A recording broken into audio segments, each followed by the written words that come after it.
I did not believe that life could ever compensate me for what I've been through. And I held a very deep bitterness and a confusion, a frustration. And over the last year, I'm going to say it was towards the end of 2019, I kind of began to be able to journey out of that with meditation. It's like been a lifesaver for me. So, even though there was no turnaround during that time for me financially or physically, spiritually, mentally, emotionally, through meditation Hmm. and being willing to explore the depths of me and allow my own voice to rise to where I could hear it, Yeah. that began the alchemy process for Two, me. three, breathe. This is Unconditioning, Discovering the Voice Within, with Whitney Ann Jenkins. Hello, and welcome to the 22nd episode of Unconditioning, Discovering the Voice Within, where I bring on guests and we talk about the inner authentic voice and the challenges and the rewards that come from following it. This week, I have with me Cozett Dunn. I discovered Cozett through my friend David Long. I was visiting him, and he actually is a mandolinist extraordinaire, by the way, who is releasing a record soon. So I should have him on the podcast too, because he has a really interesting story. But anyway, I was visiting David, and one of Cozett's videos popped up on YouTube. And I couldn't stop watching. She was charismatic. She was saying such profound things in a very accessible and genuine and authentic way. And so David made the introduction, and we made this happen. Cozett is on my podcast. Cozett is a native of Tennessee. She is a poet, a blogger, a student of psychology, humanitarian. She has transformed her own trauma in her life and is now sharing her own personal wisdom with others as a life coach. She just returned from an epic trip from Turkey, and so I got to talk to her about the wisdom and knowledge that she garnered from that trip. And so I'm really excited to share Cozett with you. She's a treat. You're going to love her. She's a burst of sunshine. And that's enough rambling about it from me. You'll hear for yourself. So here is Cozett Dunn. I'm so excited Yeah, to like. I'm excited too. You feel like a celebrity to me in a lot of ways because David introduced me to you in your videos and I kind of binge watched them. So I'm really excited for this because Yeah, you have such an endearing authenticity about you. And I thank find you. so charming. I don't understand why you're not viral, to be honest. We'll Oh, get you you're there. too kind. Thank you Yeah, for that. so this is going to be a lot of fun. For sure. So we will officially start right now if you're feeling comfortable. Yeah, that sounds great. So there's a question that I usually ask my guests first. And that is, when is the first time that you realized that you had an inner voice of your own and it wasn't influenced by your environment or your family or anything around you, but you knew that it was you and only you? Do you have a moment that you recognize as that? Yeah, I do actually. I feel like throughout my adolescence, I I noticed that I had an inner guiding voice. I think because of the nature of just, immaturity at that age, it wasn't something that seemed prominent to me at the time. However, when I got into my, I'm going to say late 20s, early 30s, I'd say the defining moment of that for me would probably have come when I had a little bit of a crisis of faith. I was heavily involved in an evangelical church, it was a Pentecostal church. And there just came this point to where my belief systems, the doctrines of that particular church, just would not align with the reality of life.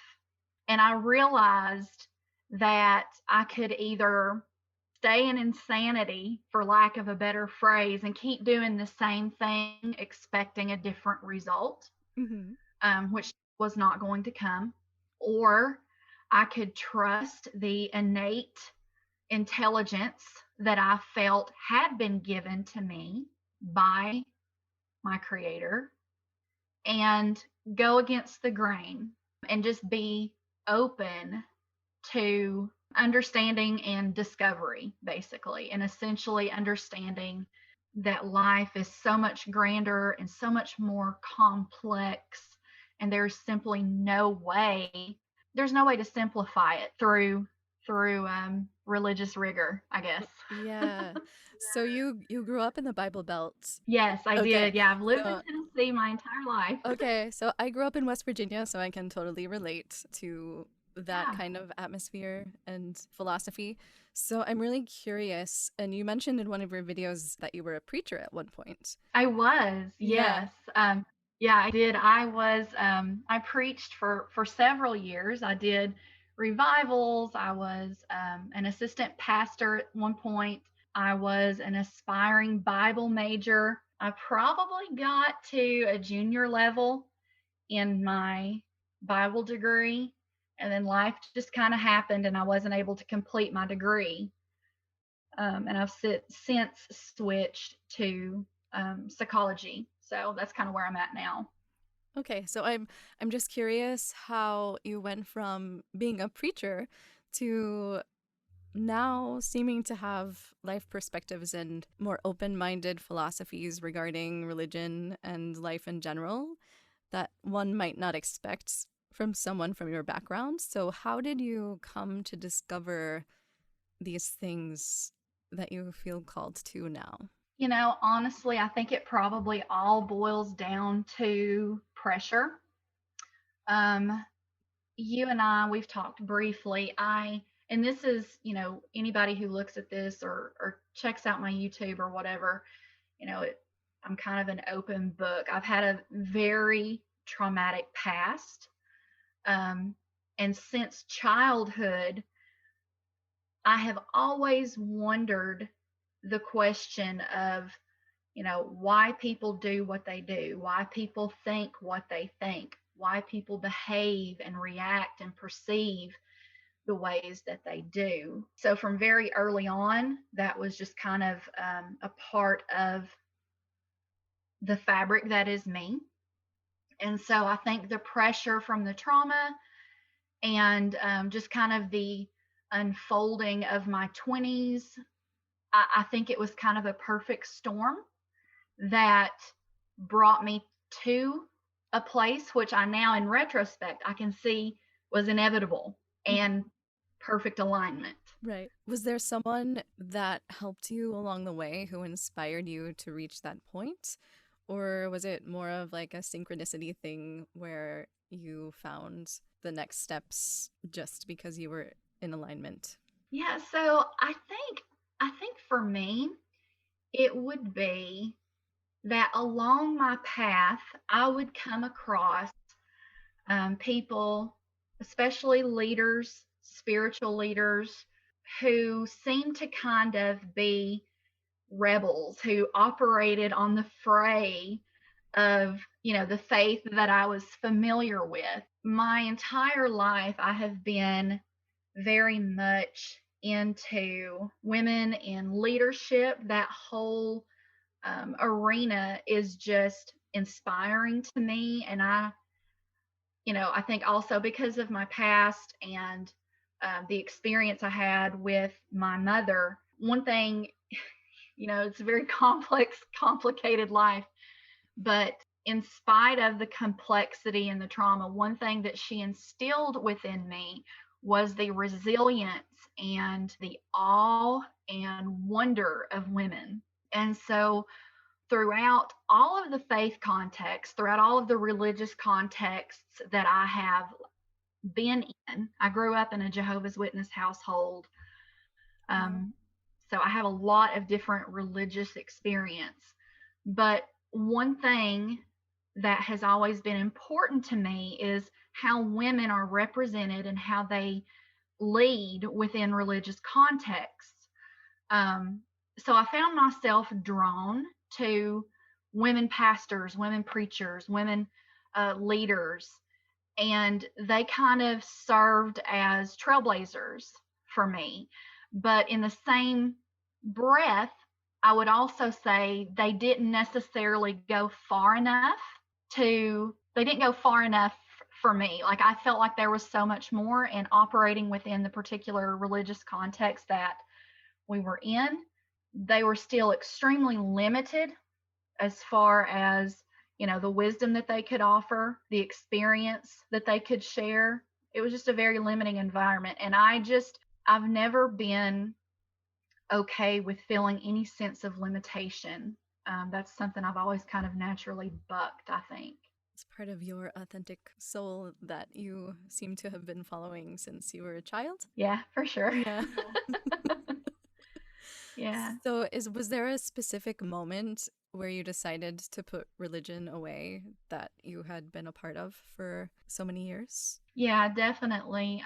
Probably that would have come in my early 30s when I just kind of realized, nothing about what I'm being taught is is serving me. It's not serving anyone around me. It's not fulfilling. It's not healing. It's not holding up to its promises. So yeah, I think it was probably in my early 30s. I kind of made the decision quietly in my heart, and I certainly made it before I ever made a break with, like, say, regular church attendance or whatnot. But yeah, definitely that point came during that time. Did anyone challenge you for that decision? I never consulted anyone about the decision, so I never gave anyone the opportunity to do so. Perfect. There's some wisdom right there.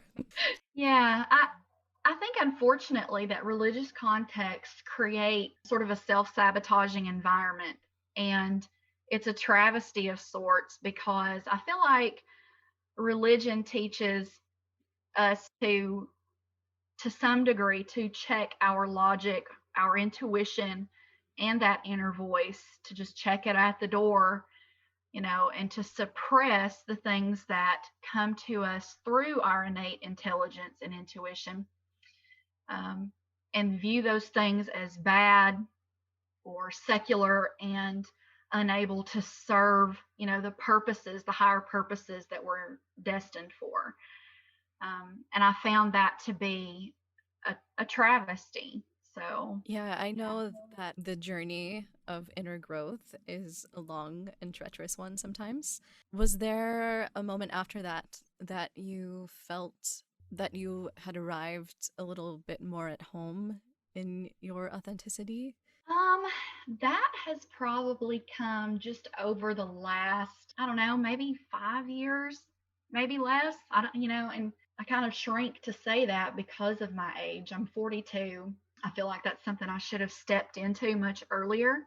I feel like it's something I had the ability to step into much earlier. But my conscience, I think, was so sensitized to not offending the God that religion presented to me. And so I was all too willing to sacrifice that, um, in order to be a good person. Mm. And so, yeah, my perception was seriously skewed, I think, I because of that. I think you're not giving yourself enough credit because I think that a lot of people never even get to that point of wanting to question their environment or the things that surround them. So I think you are way ahead than you think you. I hope so. Yeah. I'm thankful that you see that. Yeah, definitely. So you have a beautiful blog where you openly express your thoughts and your life philosophies as well as write poetry. So when did you discover that you could use writing, both prose and poetic, as an outlet and a way to express your authenticity? Thing for me has been one of the most powerful catalysts and, just overall therapeutic tools for my life and my path.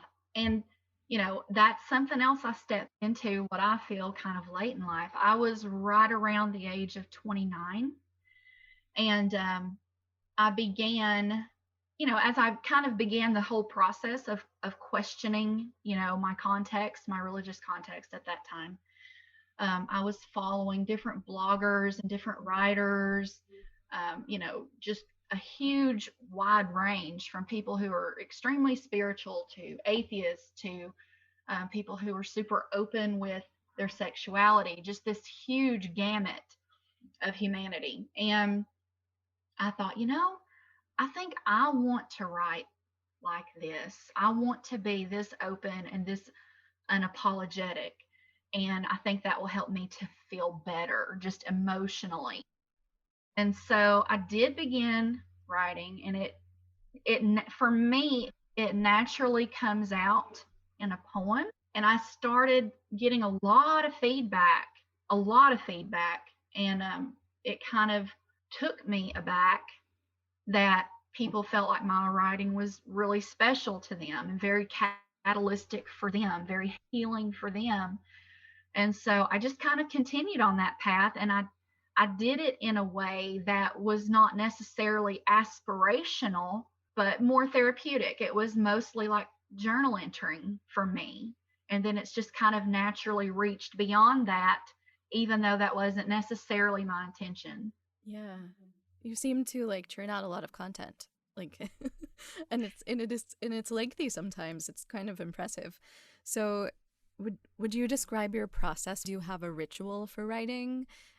Like if it's prose versus poetry, or is it something that just flows out of you? Yeah, I wish I could say I had a ritual, but I guess I'm kind of messy with it. It just kind of it comes out, and I probably the only thing that I have developed and been more intentional about, and this really doesn't even hint at so much as a ritual as it does a discipline. I have learned that just like following your inner voice, you need to follow the flow of the creative juices when they go. And so, sometimes for me, especially lately, that means if I'm awake during the night, you know, I'm a very prolific dreamer. Okay. And so sometimes I'll wake from a dream and I can't stop writing. And I've learned to go ahead and follow that. It seems kind of uh, counterintuitive because you think, well, your body needs sleep. Of course it does, and I get my sleep. But when I'm in that flow, I receive energy. So it's not anything that drains me, thankfully. Mm-hmm. So it's something that is helping you and giving you back as you give back to others. Yeah, definitely, definitely. You speak a lot about creativity in connection with consciousness and vibrations. Yes. And could you talk a little bit about that? Absolutely. I'm so excited to even talk about that. So, one thing that I think is so absolutely phenomenal about creativity is this. Whenever whenever we are in the process of creating, whether that's singing, writing, painting, sculpting, any kind of a creative flow, we actually enter into higher levels of clarity and consciousness. Creativity raises our vibration, and that's actually something that's measurable. Um, and so, one thing that I often hear from creatives is maybe it's writers and they have writer's block, or maybe it's painters and they are just not feeling any inspiration, nothing's going on the canvas. um, the thing is, when you when you when you create, even if you don't have the idea, if you just come to your paper, if you just come to your word processor, if you just come to your canvas, sometimes things will just flow automatically. You may not even realize what's going to come out, but something comes out. And then that lays a foundation for some really great works. Would you have any advice for someone who does not necessarily think of themselves as creative and how to achieve that vibration and flow?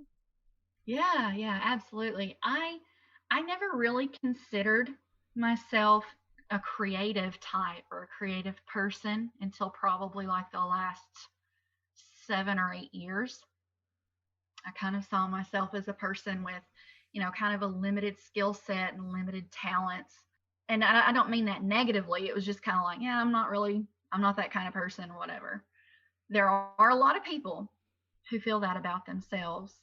I would say for people who wonder or question if they have certain talents or certain abilities or, creative aspects about themselves, I would say the first thing to do is explore where they've made any kind of, I don't want to say unconscious agreements, but definitely something along that line of not being willing or open to explore outside the boxes of their own context, whether that's, socioeconomic or religious or, cultural. It really, really serves us well to have an open mind and to trust our gut when it comes to navigating new information.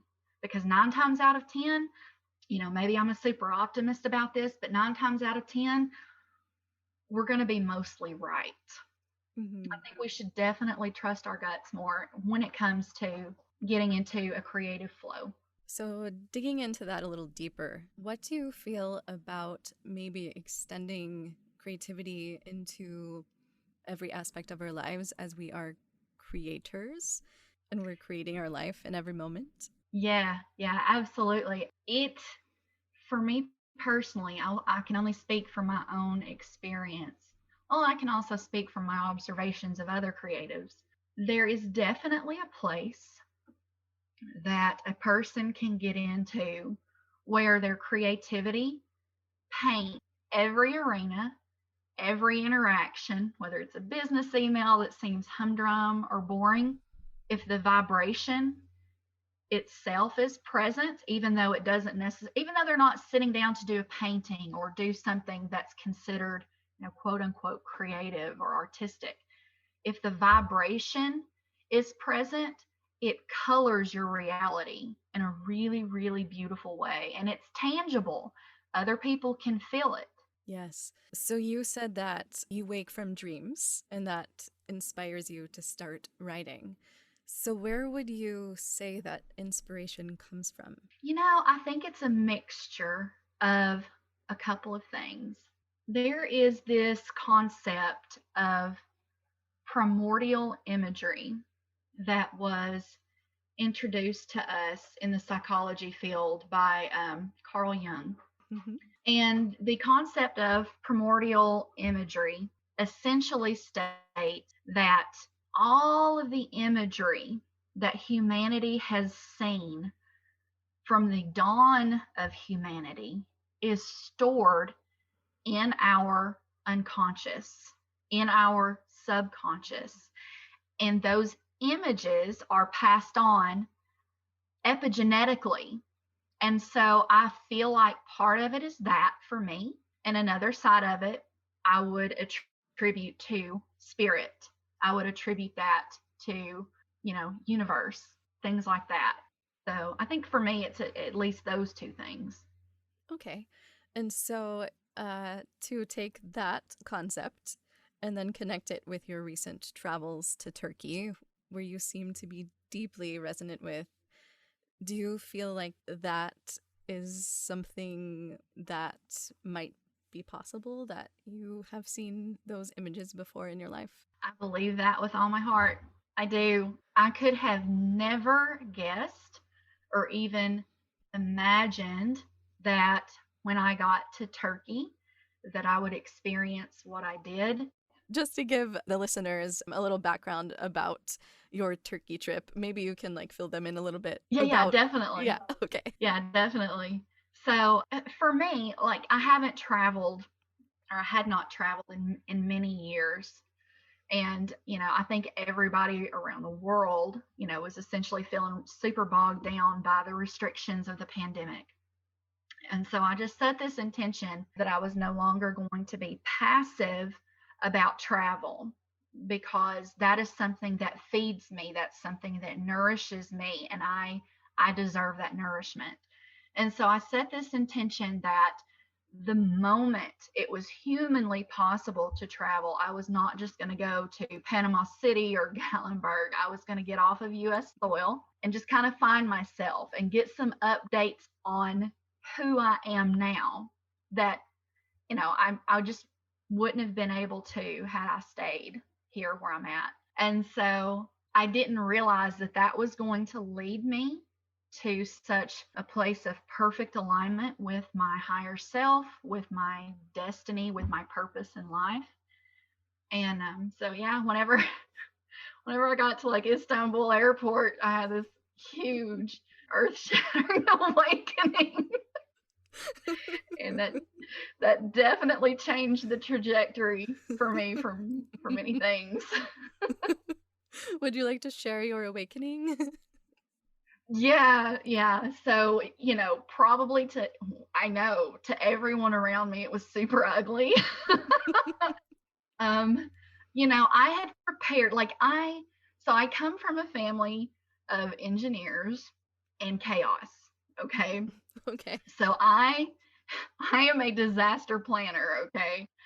I try to engineer out every single risk ahead of time for anything that I do, whether it's business or personal or travel or just whatever. I guess that's kind of like a trauma thing. So I had prepared as well as I could. I had been working on learning Turkish for at least a year before I went. I had tried to acquaint myself with, cultures and traditions, and even those things can vary wildly by region. And of course, I understood, that Turkey is a predominantly Muslim nation, and that was going to be wildly different from my context here. And so I tried to prepare myself to be culturally and spiritually sensitive, for those things. So I felt pretty good about it until I got into Istanbul. And I got off the plane and I couldn't understand any of the signs around me. I couldn't find out where my gate was. And this airport is huge. Okay. If you've been to Atlanta Airport, you know that that's one, if not at one point, was the biggest airport in the world. Mhm. Istanbul has expanded, so it's even larger than Atlanta. So just the sheer size of it was very intimidating as a female solo traveler. Mhm.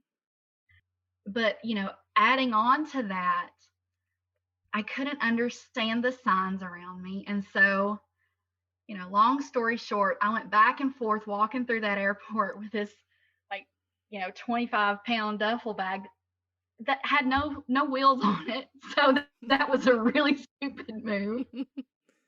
It was wearing my shoulders out.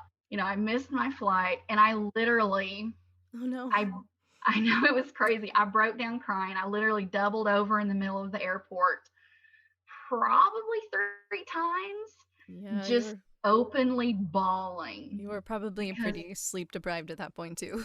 I was, yeah, yeah.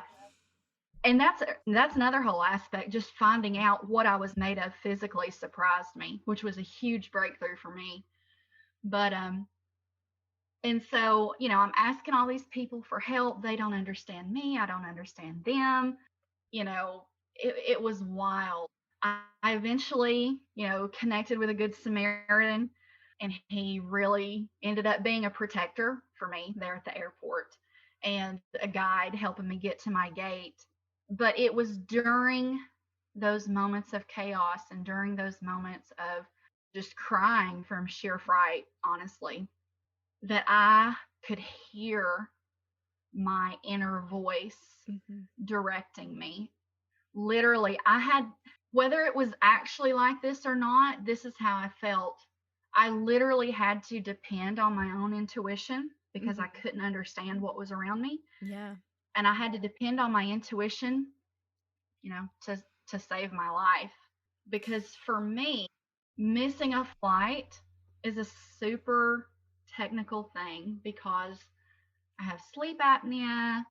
I've dealt with panic disorder and some mental health issues. So it's not easy for me to just say, you know what, I'm just going to camp out at the airport till I get my next flight, because of all of those things. So, yeah, I really, really discovered the loud voice Yeah. when I needed it of my intuition. There's a saying, if you can't meditate, then travel.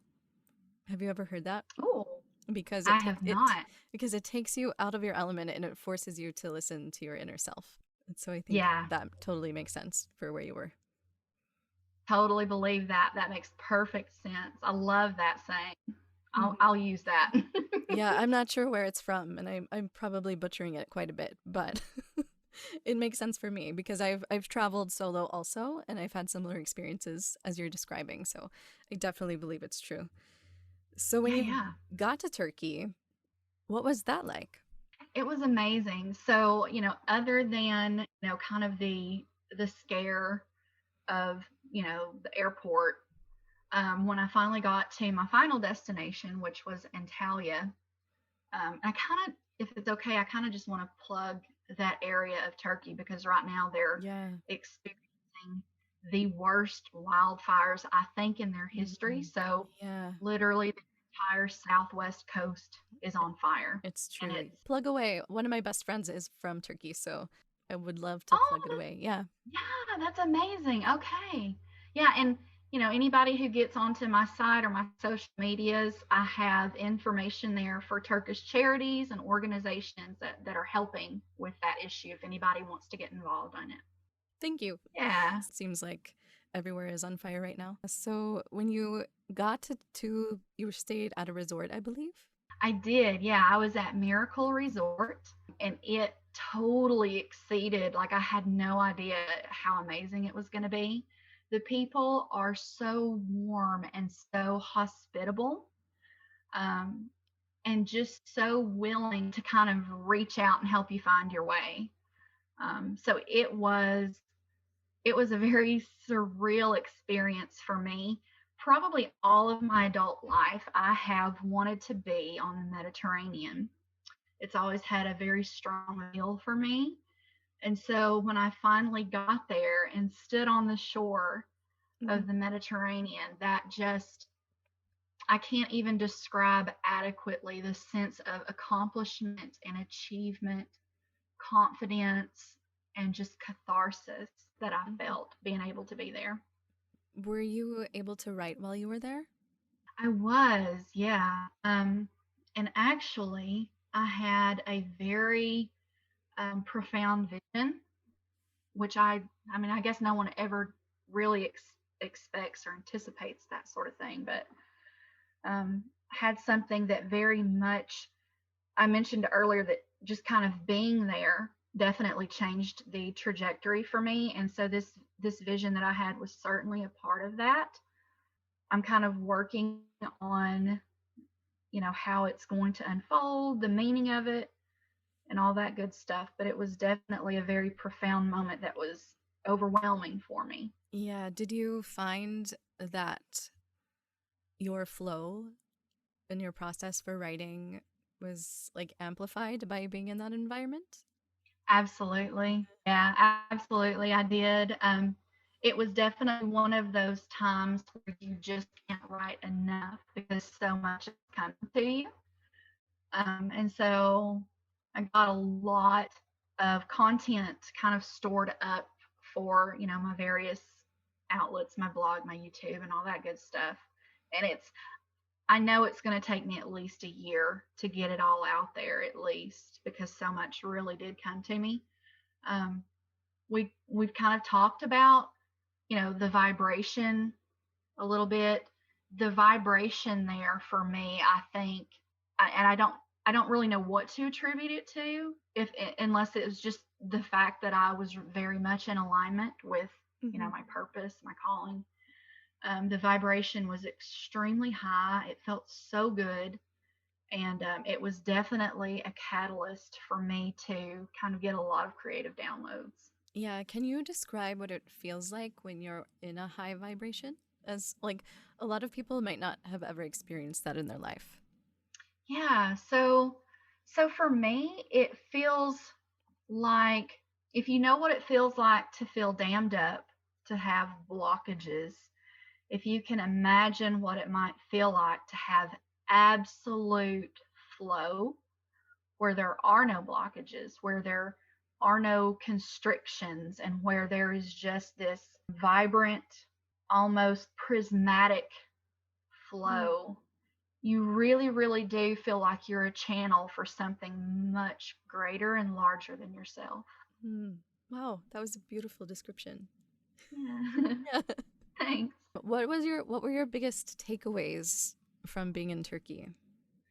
My biggest takeaways would have to be that life is so much grander than we we've not even really seen the tip of the iceberg when it comes to understanding the grandness, the largeness of life itself, the purpose of life and the meaning that it can hold, and just the frequencies that we can Mhm. operate in.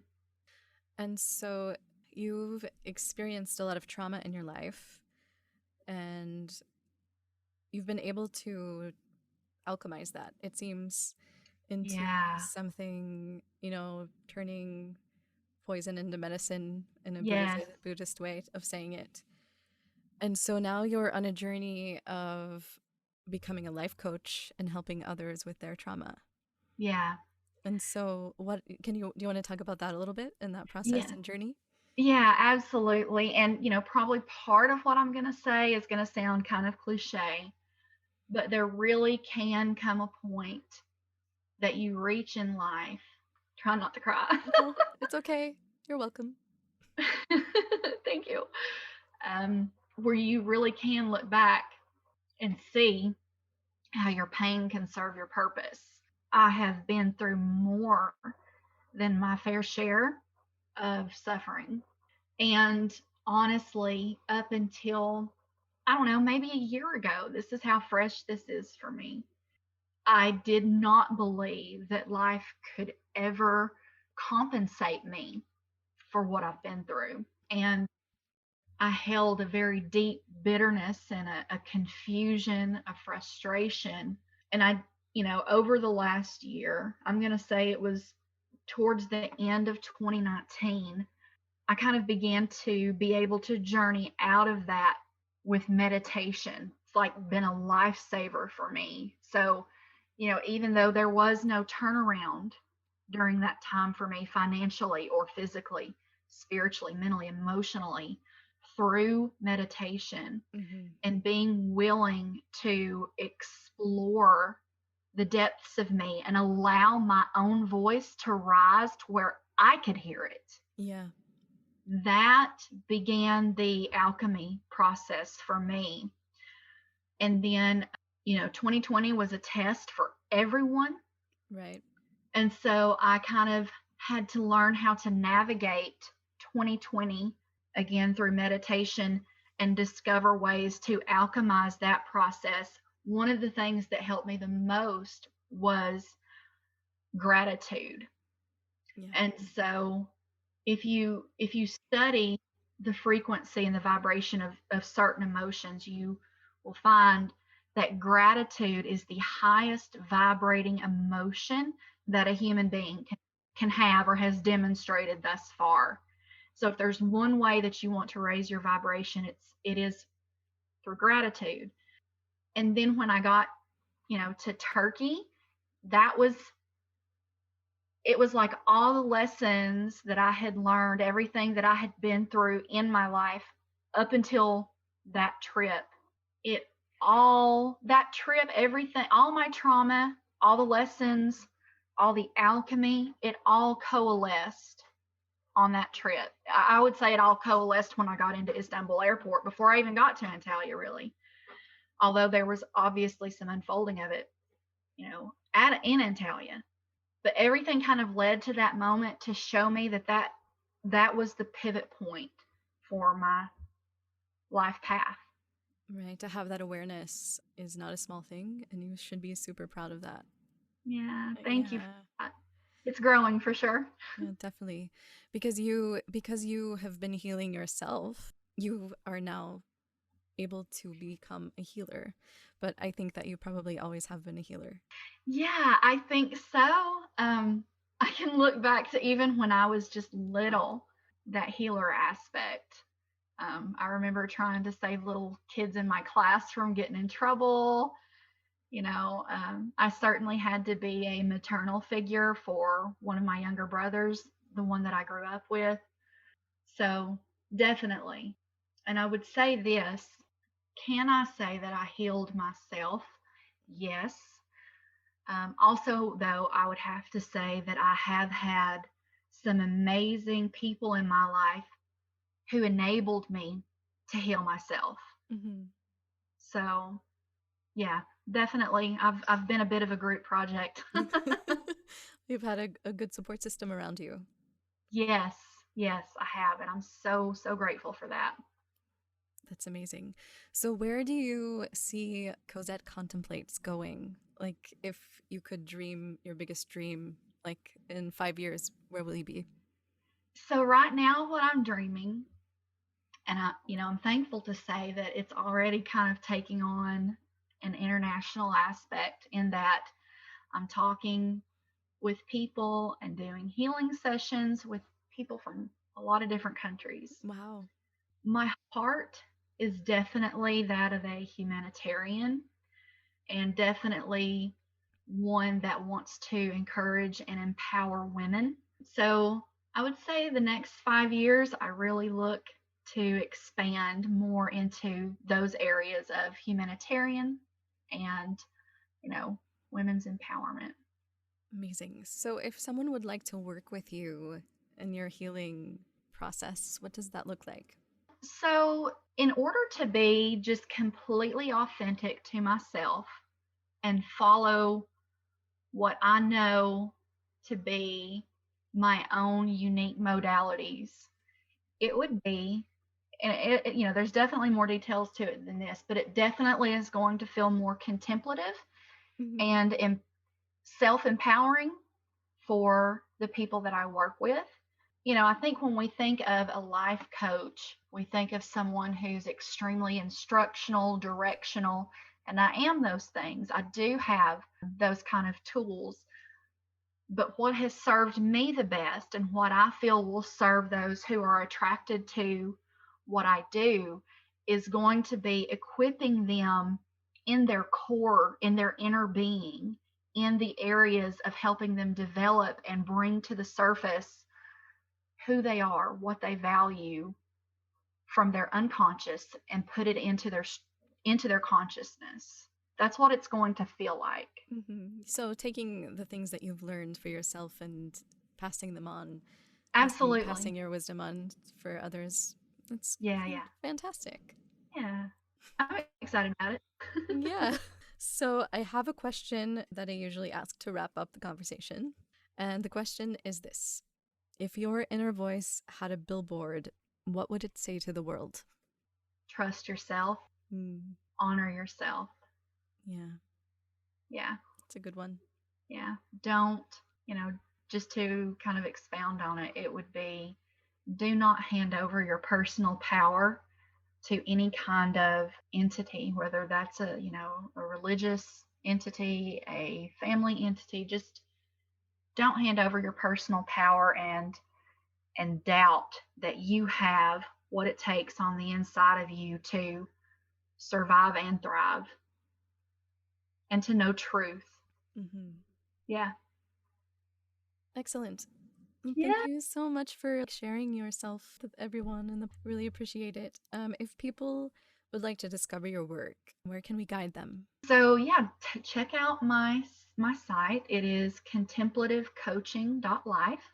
On there, they can schedule appointments and check out my blog and other services. I have a YouTube channel that is Cozett Contemplate. I'm very raw on that channel. Like, I'm not one of the content creators, who has the studio lights and the makeup on point and the hair on point. Like, I'm literally sitting in my bed at like 1 in the morning in my PJs, just kind of discoursing, Yeah, So you're authentic, and that's kind of what I love about it. So, Thank you. I'm glad that you do. Like, I'm super thankful that someone like that's good for them.